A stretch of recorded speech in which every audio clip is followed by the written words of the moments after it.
अरे सखी सहेलरिया गहनमा बन ठन के गौने जाती गहनमा सब सखी सहेलर बन ठन के गौने जाती काम यगिन हृदय में जागी अरे तोहरो याद सताती राती माँ देखो सपनावा बेईमानवा राते माँ देखो सपना बेईमानवा राते माँ देखो सपना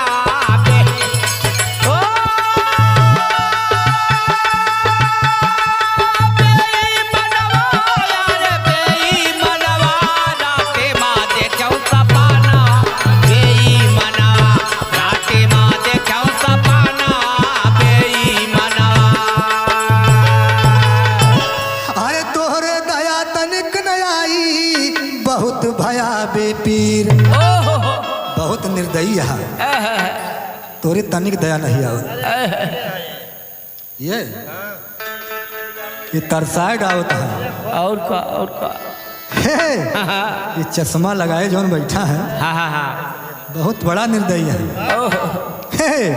अरे तोहरे दया तनिक न आई बहुत भया बेपीर उस मास जब जाड़ सतावे हर थर थर करे शरीर और धीर न धर हिलावे तान